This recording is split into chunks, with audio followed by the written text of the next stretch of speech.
I'm just dropping some theories, guys. I'm just spitballing. Just spitballing. Because I think Trump's agenda, it's always been a little bit opaque. But I've said this before, right? You've heard my theory about how Trump is like actually just that he's like a Gulf Arab. He's a Gulf Arab prince trapped in a fat white man's body. Because why do you think he gets along so well with Saudi and Qatar and like Kuwait and all these people? It's because he's like them. He's like those leaders. He's trashy. He's like tacky. He loves gold. He's opulent. He's excessive. He is a dictator. He's like them. He's like very impressed by hotels and jet skis and yachts. And he likes to embark on completely irrational military campaigns. And he will always float the kind of like very unconvincing veneer of religiosity when he needs to, but generally just doesn't. It's so obvious that it's just done in to meet cynical ends. Bilia, yeah, well. But this is just keeps on expanding my theory, keeps feeding it.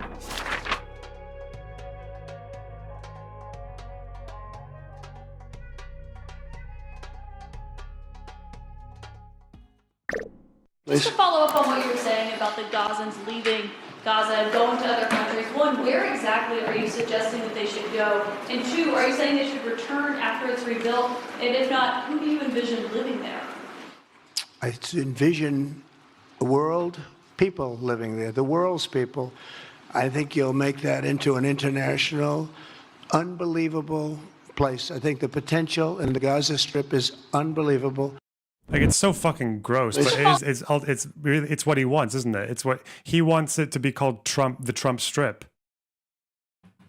And he wants to build like an American friendly, where you can buy alcohol, but it's like, you can buy alcohol in Dubai as well, but where it's like properly legal and permissive. He just wants that, but he wants all the aesthetics of the Gulf, of the like Dubai or some shit. But with all the permissiveness of the United States. That's what he wants. That's what he wants. And you're going to hear Trump's fucking manipulated fake golf score getting announced from the top of a mosque every day. Instead of a plane in the background, you're just going to hear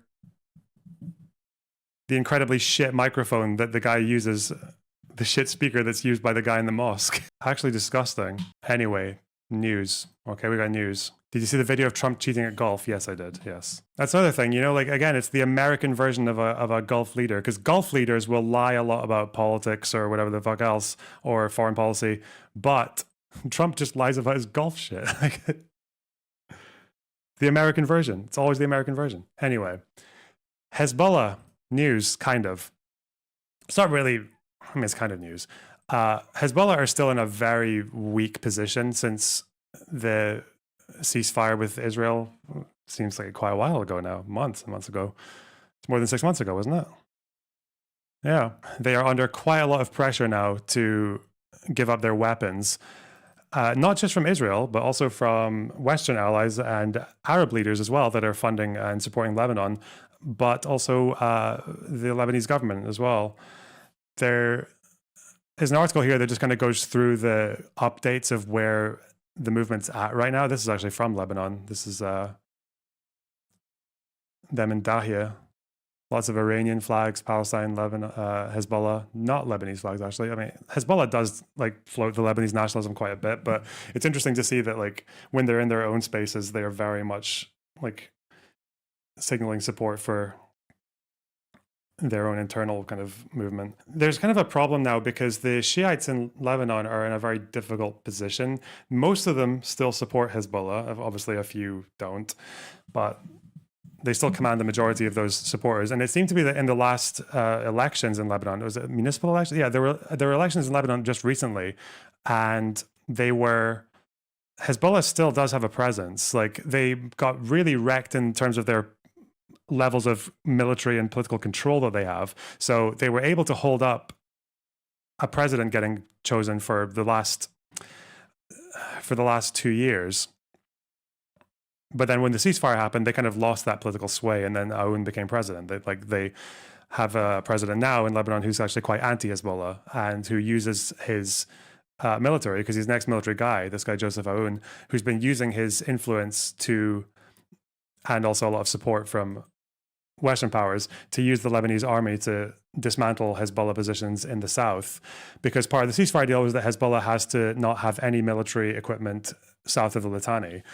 And it looks like the Lebanese army have done a pretty good job of it, not only according to themselves, but according to Israel and America as well, and UNIFIL, who are still there to some degree. According to the Lebanese army themselves, they've dismantled about 90% of Hezbollah installations at the south. And you can also see it as well. Whenever Israel strikes any site in Dahia or in the south, like Hezbollah, they barely retaliate anymore. Like they're fucked. They're so fucked. So I don't know if this means that they're going to end up fully disarming anytime soon, because obviously religious extremist movements are typically, they're quite steadfast. And it's also not just that. It's not just that they're more steadfast in terms of ideology and obviously the way that they view life and death and everything else. It's also the fact that they are in a political position, and this is demonstrated in the recent elections as well, where they still actually have leverage. And they have leverage in the sense that there is still a Shia population in Lebanon that doesn't really have any answers to their issues. So obviously, I think something like $11 billion worth of damage has been done in Lebanon since the war. Loads of lives have been lost. Lots of people have lost their loved ones. People's lives have been ruined and their families have been cut in half and everything else. And the problem is that the Shiites in Lebanon still don't really have an answer for like how they're going to recover or how they're going to exist in Lebanon outside of Hezbollah being in charge, because they've been in charge for so long. And this is a question I think that Lebanon really needs to answer, as well as like the Western and Arab backers, because obviously you got America and Arab leaders that support the kind of American position, constantly saying that Hezbollah should be disarmed and everything else. But the problem is that there's not really any alternative being offered. Like no one really addresses that. The problem with Shiites in Lebanon is that they've always been the kind of group that is ripe for radicalization, because they've always been poor or oppressed or marginalized or excluded, like always. Okay, even under the Ottomans. Under the Ottomans actually clamped down pretty hard on Shia Muslims in this area because they saw them as agents of Persia, because Shiism is a big thing in Persia. Even though it doesn't make any sense at all, because Shiism came from the Levant and then went to Persia afterwards. Like it was a thing in Persia only from the 16th century.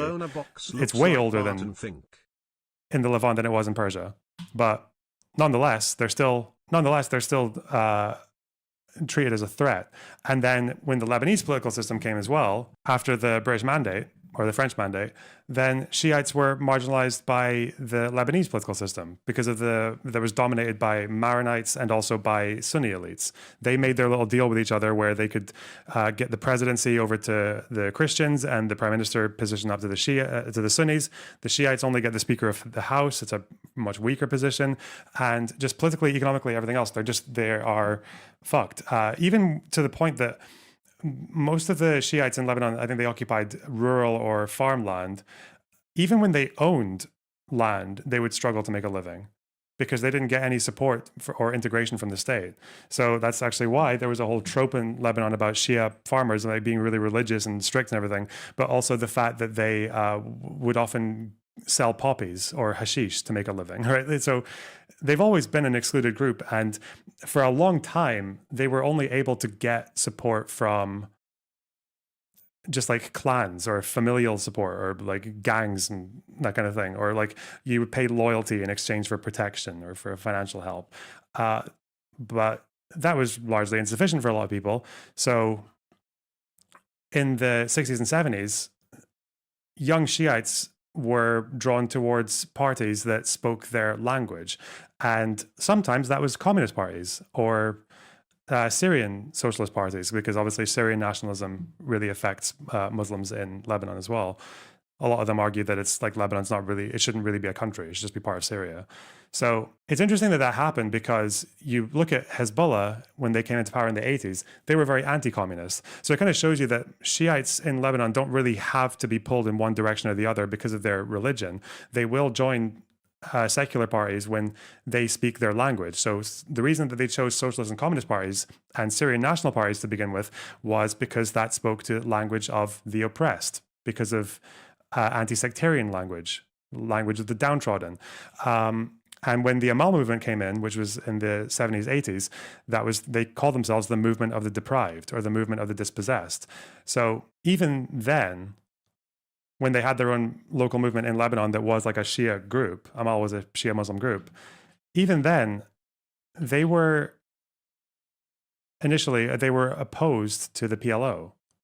A lot of people don't know that this whole thing where Shia Muslims in Lebanon see themselves as like very inextricably tied to the Palestinian cause and to Iran and everything. That's not because they have like an ideological or a religious predisposition to that. It's because it's like the circumstances around them put them in an area where that was like their way, that was their path to actually having some kind of representation or having like their economic issues taken care of and everything else.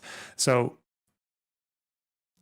when they were with the Amal movement, their leader initially opposed the PLO because the PLO didn't help Shias that much back then. Shiites were not helped by the PLO to begin with. The PLO were actually seen as a danger to Shiites because they would attack Israel. And when Israel retaliated, then Shiites would get killed. So Shiites often saw themselves as like being endangered. They saw themselves as being endangered by PLO presence. And it even reached the point where they supported not only Syria's intervention in the civil war, they supported Syria when they were coming in to defeat the PLO. They also supported the Israeli invasion. A lot of Shiites and the Amal movement as well. There's that whole anecdote about the Israelis coming across the border in 78 and 82 and Shiites like greeting them with flowers and shit. But there's already a kind of rift expanding there. That was some Shiites. That wasn't all of them, though. A lot of them in the 70s and 80s also were drawn to the PLO. But again, not really because of ideology, but I mean, it helped, but more because the PLO paid better.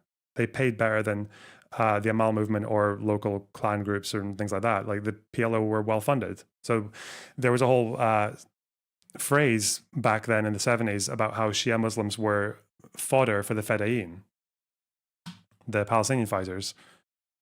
So the fact is that Hezbollah were born out of this group basically just being marginalized and squashed by the political system and by the people around them. The only reason that they latch on to Hezbollah so much, I think as well, is because, back in 2006, even though Hezbollah were the ones who got them into that mess, like by kidnapping Israeli soldiers and everything, Hezbollah were also the people who fought the Israelis who came into the country. And after the war, Hezbollah were the ones who had Iranian money and were able to rebuild people's houses, to give people allowances and to get people back into work, to give them jobs. So as long as that dynamic still exists, you're still always going to be in this position where Iran and the Hezbollah leaders can have this kind of stranglehold over these areas. It's not enough to just disarm them. Like, you actually have a civilian population here that just has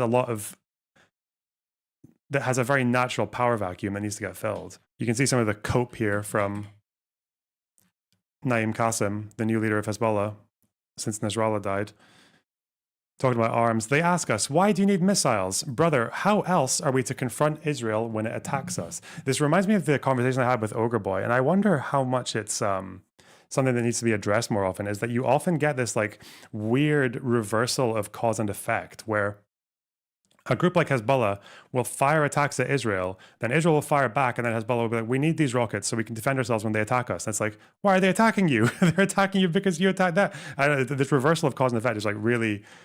But then obviously the history between these groups goes back so far that people often get kind of confused about where the cause and the effect actually was. But yeah, like Lebanon needs to they need to change in a lot of ways other than just by addressing the military threat, because like sectarianism it's still a very strong issue in the country. And I don't know if I don't watch that much like Lebanese media or read that much about their day-to-day affairs, but I talk to my family about it quite a bit, and I never really hear all that much about people addressing that question. Like, what happens to the Shiites if Hezbollah are gone?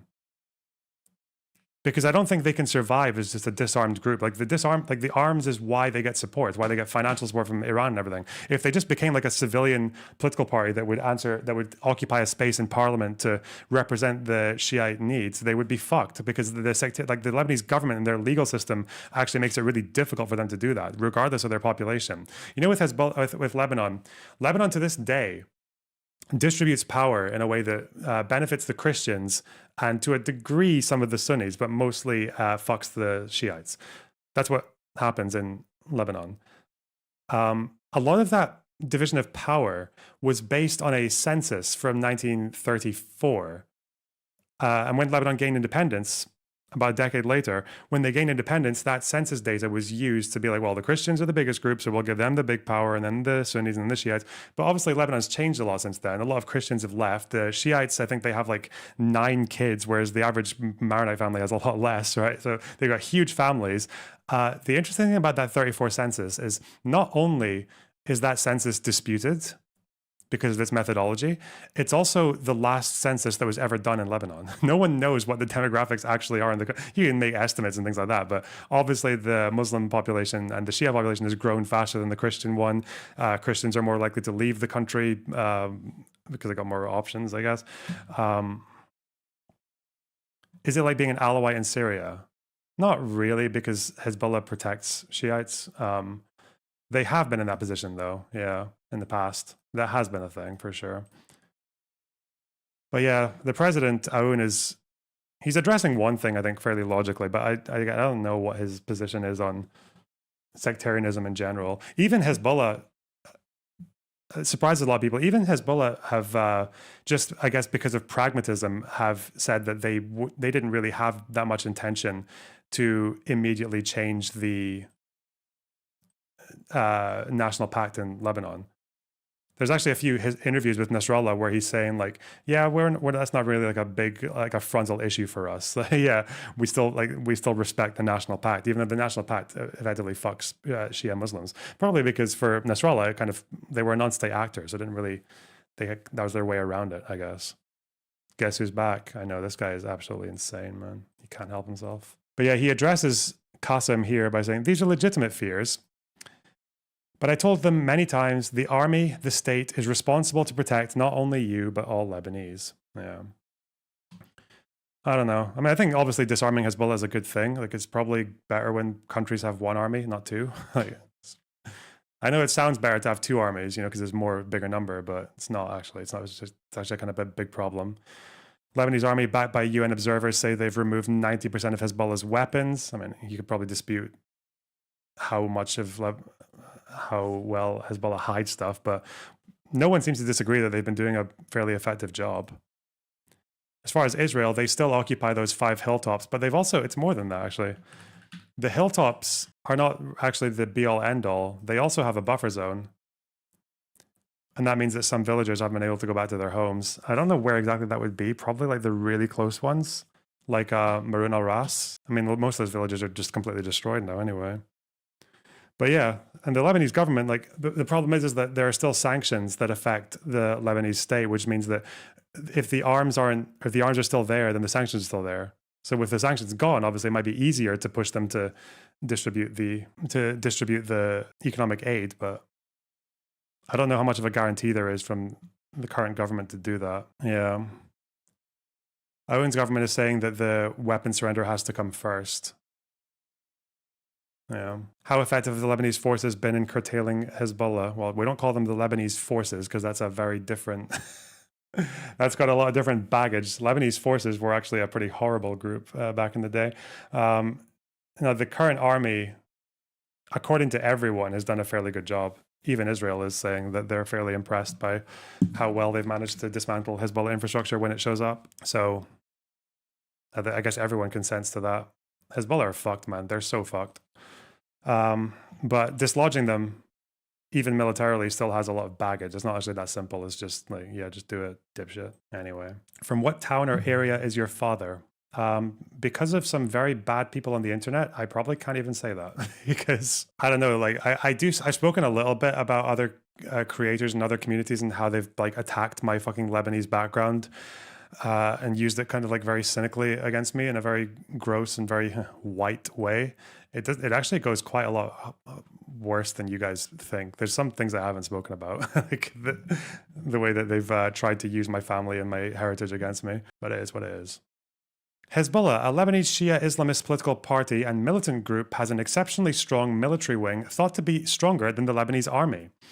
Wow. Thanks for that summary. I love it when people drop little AI Google summaries into my into my chat to avoid any confusion. I assume Hezbollah is weaker than the Lebanese army after the last 10 months. I mean, probably. I don't know because that's careful. There are two caveats there. One, most of the disarmament is taking place south of the Litani. That's the important place because of the ceasefire deal, because it involves Israel. But the second thing is that I don't know about regions as well. Like Hezbollah, even if they're weaker, would they be able to stop, for example, the army from consolidating control over Dahia? Probably not. Like you'd have a fucking local urban war over that shit. Dahia is the suburb in Beirut that's controlled by Hezbollah. Anyway, that's one part of it. Gaza news. Should we do Gaza news? Bibi wants to conquer Gaza. That's really surprising, isn't it? He wants to full on conquer. It's not really news because it's been kind of obvious for a long time. The change here is that the ceasefire deal, the phased ceasefire deal, has basically been proving to be a failure again, just failing again and again. Too many red lines that neither side wants to cross the one of the other. Israel wants Hamas to disarm. Hamas doesn't want to disarm. That's basically like the big choking point. There's actually a little bit in this article about it as well. I think, is it this one?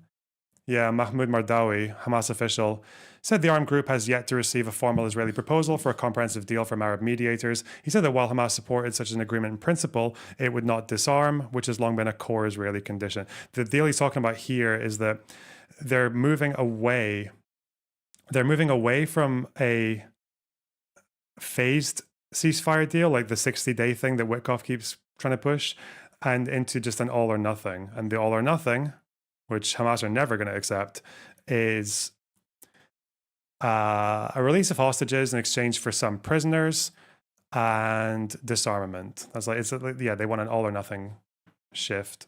I don't really know what this all or nothing deal means for what happens afterwards, but if this isn't happening, if Hamas says no and they can't get a ceasefire, then it's just going to be they're just going to keep fighting until Israel occupies Gaza. That's it. Occupy, maybe even annex. Some people have mentioned annexing, but yeah, this deal has not been fully offered yet, like this kind of this, or if not this, but that seems to be where they're going, that they're just going to do it like unilaterally, just, I guess, quote unquote, secure Gaza without a deal. So, while I may fight a lot with the lefty crowd on, yes, Hamas should surrender, they should give up their arms and their political shit and whatever else, they can accept a few prisoners back, but generally they don't really have a leg to stand on. They have no moral authority to ask for a fucking dick. But that does not preclude Netanyahu from this being an absolutely disgusting, horrible fucking alternative. Yeah, there are rumors that the IDF chief of staff will quit over this plan, yes. Because a lot of people haven't noticed this, because people think Israelis are all the same. Yeah, the IDF chief of staff, the current one, is actually kind of like a human being. He has opposed the government on quite a few of these things. Like the aid plan was something that he was very against the idea of, and there were big arguments about it. And I think he drafted like a whole bunch of different proposals to try and like get something that wouldn't result in a total humanitarian like crash out, basically. But he tried to do that, but then obviously they chose the one that still ended up fucking the population really hard. Yeah, the government does not like him. They see him as a thorn. He also he visited a village in the West Bank where there was a settler riot where some soldiers joined in as well, and he actually like went to visit the place and survey the damage and hear from people like what had happened and shit like that. So he disbanded one unit, I think, was it a unit or a battalion? Battalions are bigger. I think it was a battalion, maybe. He dismantled some group of soldiers in the West Bank because they were just behaving like fucking monkeys. Yeah. A platoon. Okay. Yeah, maybe that rings a bell. Company? I don't know. It's too many different words. But yeah, they don't like the chief of staff right now. And they're actually saying that like I know Ben-Gvir, I believe it was Ben-Gvir saying that, yeah, if he has to leave, then yeah, we'll do it. Like Ben-Gvir would obviously despise any chief of staff who cares about law and responsibility and morals and shit. But it seems to be that despite those prospects, Hamas are still holding strong. They put out an update just a couple of days ago, a week ago now, reminding everyone that they're still continuing the battle of attrition and the defeat of the occupier. I believe there have been a few more of these recently, so that is maybe a positive sign. It's in a way, as positive as you can get, that they do feel like they're on the back foot a little bit and they need to justify themselves to their own population, because I've seen a lot more of these like victory statements by Hamas. And it could be because they're losing support, but it could also be because they have shown that they feel kind of rewarded in some ways. When Keir Starmer says that we're probably going to recognize Palestine by September, well, Hamas are obviously interpreting that as just like, well, let's just dig in then. Let's just absorb some more damage to the entire population and infrastructure of the Strip, because we can claim a propaganda victory for it afterwards. Because they are going to be the ones who claim victory for that. Did you see the starved hostage? Yes, I saw the fucking starved hostage. Yes. I typically don't blast footage or images of starving whoever on this stream. I just think it's kind of, I don't know, distasteful. And it's also like, it doesn't really make an argument. It's just saying, like, no one's getting their mind changed because they've seen a picture of a starving person on either side. That's not how that works. But yes, there's a starving hostage, and it looks like you can only see the arm of the guy filming him, but it looks like the guy with the arm is not actually starving himself. So it's not the whole like, oh, we're only giving them fuck all food because we don't have any food. It's not, Hamas could feed the guy, it seems. And they told the guy to dig his own grave and shit. Yeah, it was very cringe, very, very, very cucked, I don't know what to say. Unbased. But yeah, these updates are pretty, it's just them claiming responsibility for sniper attacks, putting explosives into or on tanks, booby trapping, things like that. So they don't have, I don't think they have any intention. And again, the Israeli government are fucking retarded. It's so stupid. It's so dumb that they keep on, because they try to hold two positions at once in a way. One is the Hamas, they don't care about the civilians of Gaza. They don't give a fuck. They'll let them all die. They'll sacrifice them all for propaganda. But then the other hand, it's like, oh yeah, let's just do these things that will militarily like kill a lot of people and pressure the fuck out of the environment, and that'll make Hamas surrender. And it's like, bro, what, like, they're always going to hold out better than you can. Like with the fact that they filled the Strip with aid and then blocked any more aid going in for like 6 months or whatever, because they said that there's 6 months worth of aid here. We can pressure Hamas by not allowing any more in for them to exploit or whatever the fuck else. But then it's like, really, who's going to hold out in that environment? Who's going to hold out longer if people start starving in Gaza? Israel? The Israel that needs a lot of support from Western countries and claims to care about rules of war and liberal democracy and everything else, like they're gonna allow a Holodomor to take place in Gaza before Hamas does? Like, no, they're not. Hamas will hold out through they'll hold out through all of that. They'll make use of it. But we keep on strongman theory on this one. Yeah, CNN talking about it. There's major news coming out of Israel tonight, where in a matter of hours, the Prime Minister, Benjamin Netanyahu, is expected to urge his security cabinet to back a full military takeover of the Gaza Strip. That's according to Israeli media reports that a source tells CNN are accurate. Senior officials close to the Prime Minister are quoted as saying the die is cast, we're going for full conquest. If Israel's military commander doesn't agree, he should resign. My source tonight served as the U.S. ambassador to Israel under President Obama. Dan Shapiro is here. And thank you, Ambassador. I wonder what you make of what Did you have any inclination to discuss Israel-Palestine with Pisco? I mean, I would. The last thing I suggested to him was, it was at the time of the ContraPoints drama, the Reddit post, and Iran. But I guess those two things passed. Maybe I could update him and see if he wants to do a general IP chat. This is going to look like if Netanyahu goes forward with this? Well, Caitlin, I certainly hope these reports are not true. What is described in those reports is essentially Israel continuing the war into a full occupation of Gaza. This is really to achieve the goals of the most extreme members of Prime Minister Netanyahu's cabinet, which is to reoccupy and ultimately resettle Gaza, annex it to Israel, perhaps ethnically cleanse. What do you think of the camp that says just get it over with, occupy and displace? I think they should let the refugees in their house. I don't know.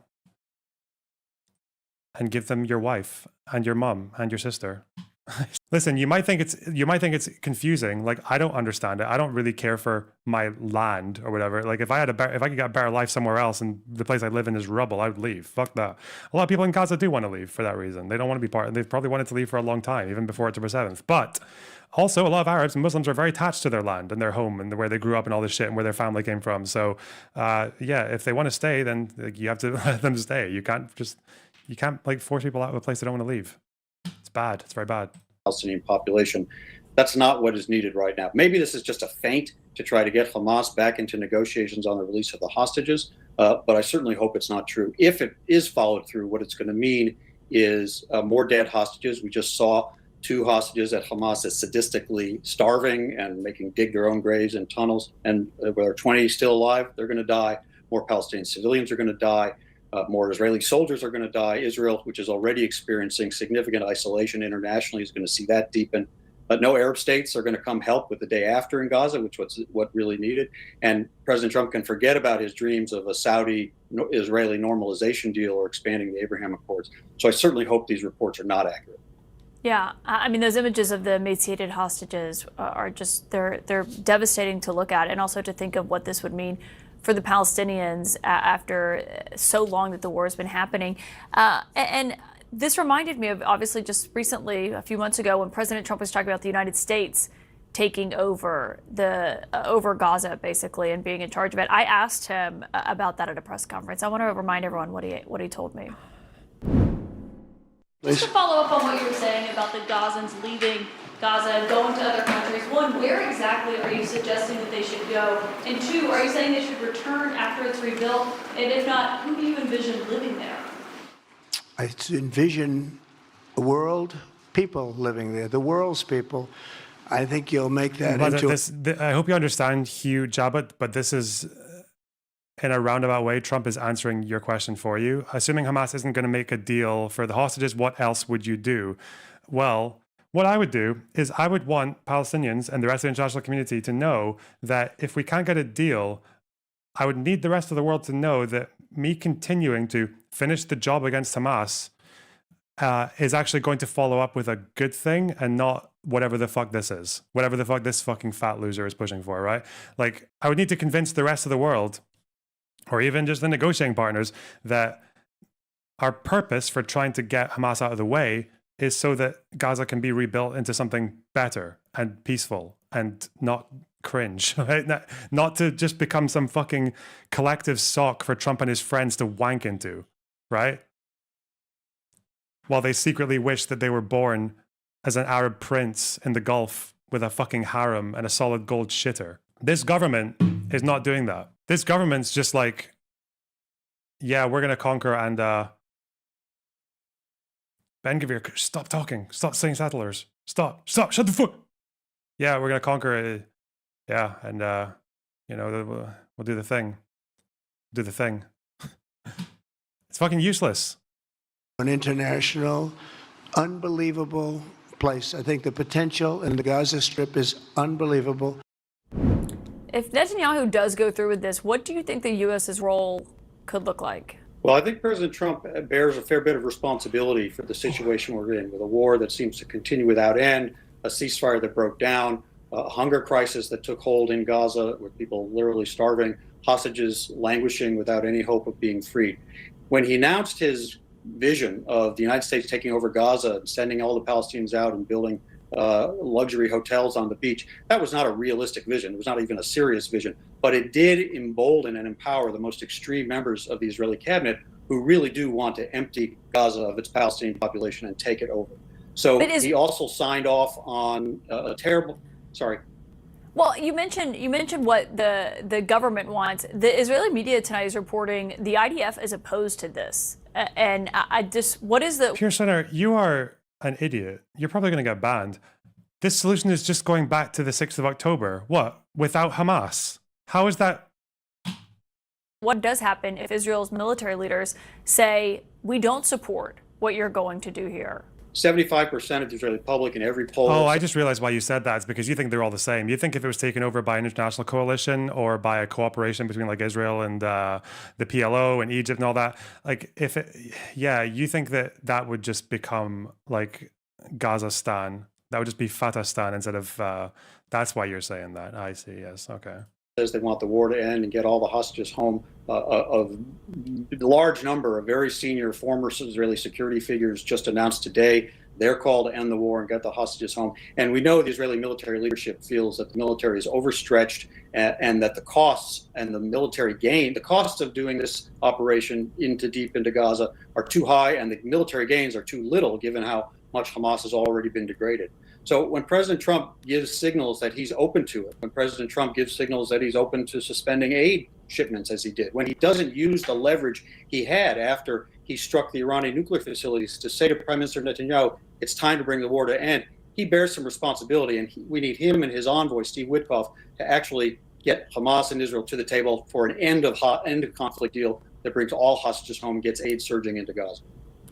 Former Ambassador Dan Shapiro, we'll see what happens, obviously, when Israel wakes up in a few hours. Thanks so much for joining tonight. Thank you.